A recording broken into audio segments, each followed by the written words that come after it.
Okay. Fortunately, we have this Monday followed the Sunday to give us a little break from the trip that we had, and so I know to everybody in the world this is probably a Thursday or whatever. This is not a Thursday to us. We're on Wednesday schedule, and we're getting ready to go.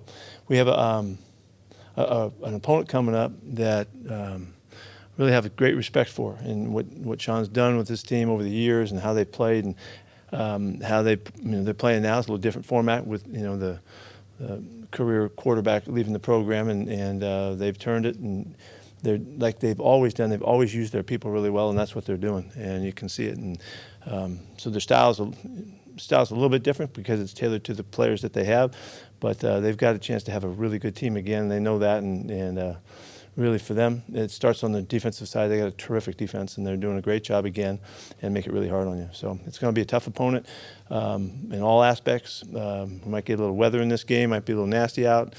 Be a good hardball ball game, and we need this one.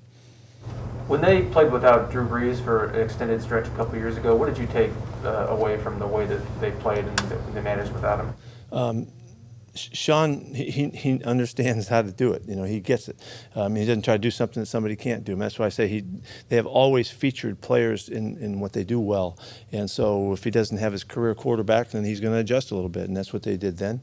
And Taysom did some good stuff for him, and they figured out a way to continue to be successful. And then you can count on them to do that.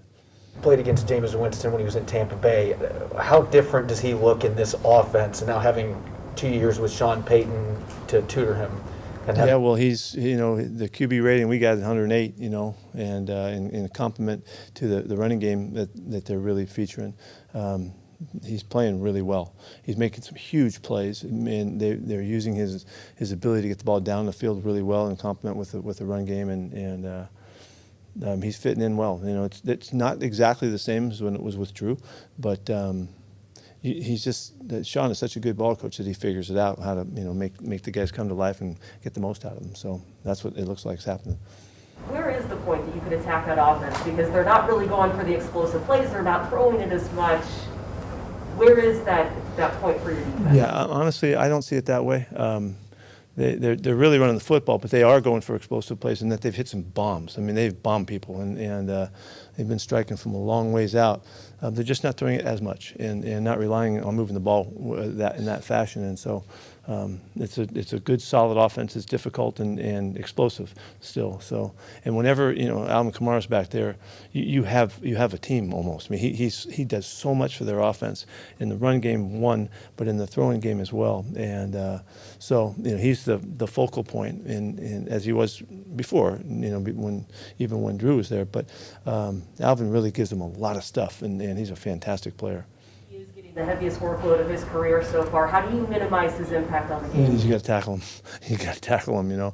He's really elusive, quickness-wise, but he's even maybe more impressive in his power that he has when he runs. He's got great legs and great ability to bust tackles, and you have to be really good at it, and you got to team tackle him to get him down. And he's getting the football all the time, so that that's where it's going. And so the challenge is really obvious. You got to slow him down. What's the challenge of their run defense? They're really disciplined. They're really strict with how they play. They multiple fronts to try to keep you off balance. But fundamentally, they're really good. And the guys up front just continue to set the edge and play really consistent ball, which is always the key to good run defense, is playing really consistent technique, and they're really good at it. They're really well coached, and they're hard to deal with. Wide receiving core for the Saints has suffered a lot of injuries, but yet they are still getting, making progress. Who is making the plays for them? Well, it just depends. They've got guys. Deontay Harris has been really exciting player for them, and he's the returner as well, dual returner also. He caught a bomb last week, and Callaway's done a nice job for him. Juwan's doing a nice job at tight end too as a receiver, and with Troutman. Both those guys get stuff done. But it goes back to Alvin Kamara. He's got the ball in a variety of ways. You guys might remember back when Sean got Reggie Bush, Reggie caught 100 passes in his rookie year or second year, whenever that was, just moving him all over the place and making him a total threat as you try to defend him. Well, that's, they have all of that in their background. Sean hasn't forgotten to play, so he's got a wide variety of things that they go to and to mix it around to make all those guys, where they're not leaning on one player, it's the whole crew that's effective. So really good. How is Alex Collins? He's in practice today, so that's a good sign. He went through walkthrough today, looked okay. Really, a number of guys that got banged a little bit in the game were able to go to walkthrough today, and we'll see what we can get in limited fashion from them from practice today. But really encouraging in that regard. Damian Lewis too? Yes. Any update Yeah, on that? let me say this. All these guys got to go see what happens when they practice and see how it feels and all that, afterwards. So, but really positive signs. Daryl Taylor won't get much action today, but he feels really good. He's got a stiff neck, is what he came out with. So it's like, after all of that we went through to protect him and all, it's like he slept bad on his neck, and he's got a stiff neck. So he really feels like he's playing. He doesn't have any doubt that he can play. So we'll hold out hope that that's the case. How's Sidney Jones doing? He's going to get a little bit of work today. Yeah, he's bouncing back a little bit ahead of schedule from what they thought, and so he'll get some snaps today in practice, and we'll see what that means. So what does that mean for your cornerbacks? And given what you saw from Trey Brown, how many options do you have on Monday? Well, Trey's going to get a lot of reps with Sidney, being a little slowed down, and I feel very comfortable about him playing, and so he's going to play in the game for sure. Coach, your defense made some good stops against Pittsburgh. Is that because you've changed things a little bit, or they're starting to pick up what you thought they would as they progress? I think we're picking up in general. I think just in general. There were some crucial stops in that game. You're right. Late in the game when we had to have it, the guys came through like you're counting on and hoping. The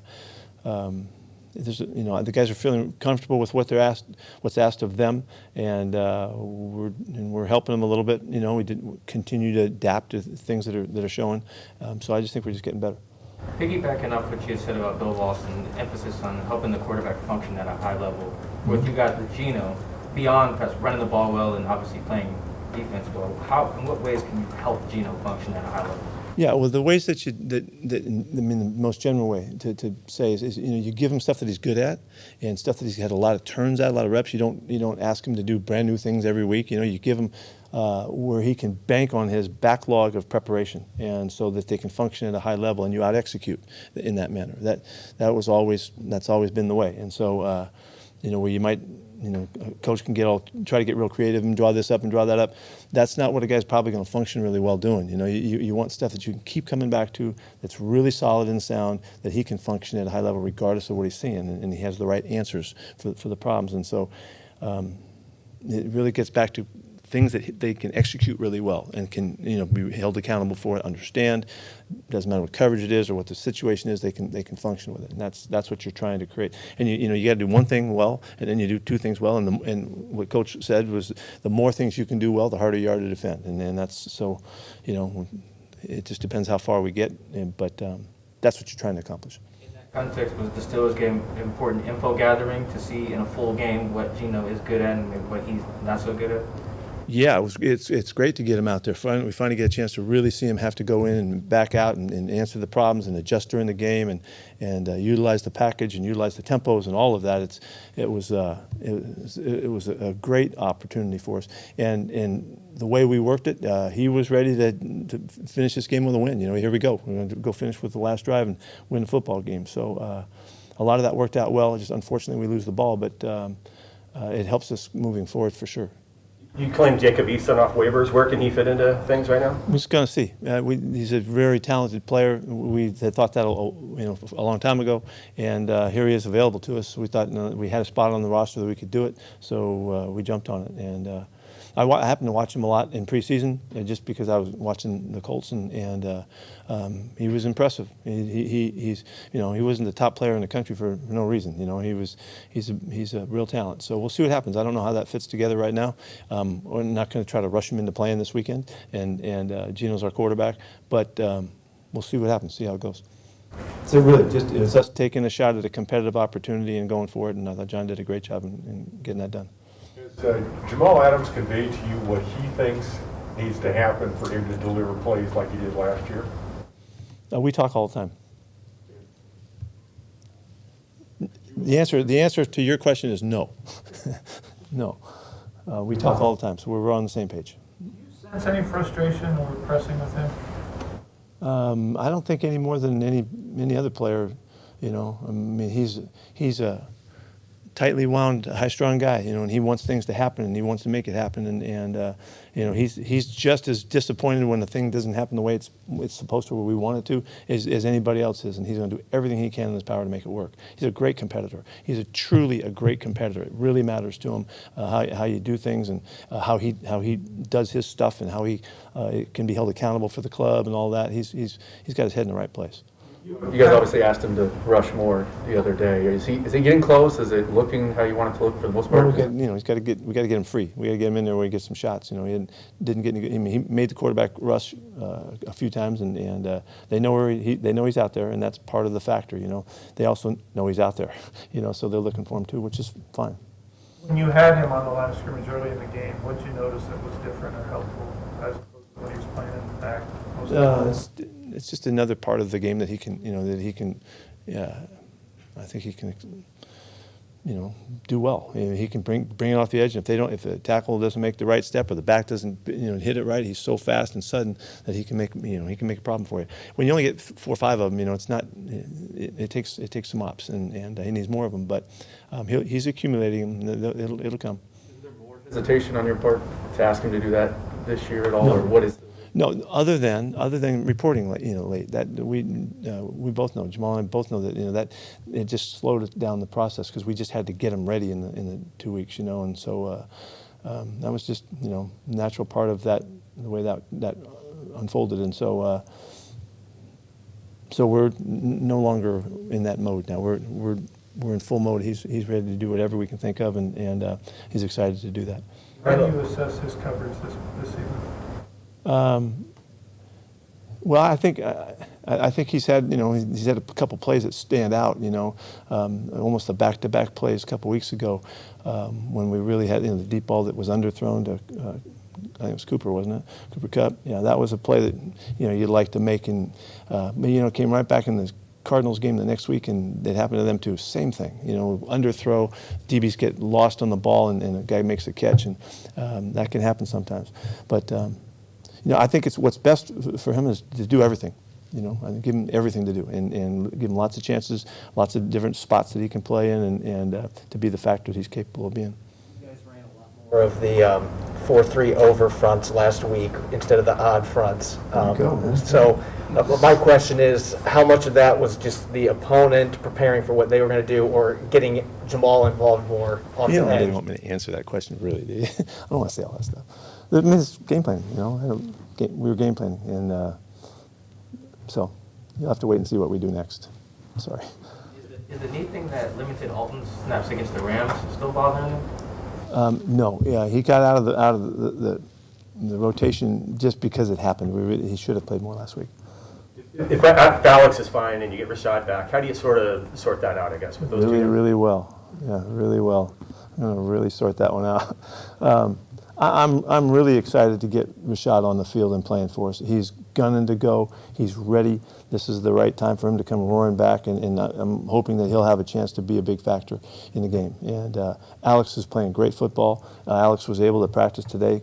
Competition is a beautiful thing, and so you'll see how we do it. I got to get through the week and find out. And Rashaad hasn't practiced in a long time, so I got to see how he looks. But I know he's physically fit. He has not been practicing just rehabbing, working out to rehab. He's been working out to be in great shape and ready for the moment we can bring him back. So we've talked specifically about that throughout the return time and the return opportunity, and he's ready to go. So, but you got to go do it. That doesn't mean anything, but what you say, you got to go do it. Cam Jordan statistically ranks up there with Aaron Donald and with T.J. Watt. How disruptive can he be? He's really good. He's really good.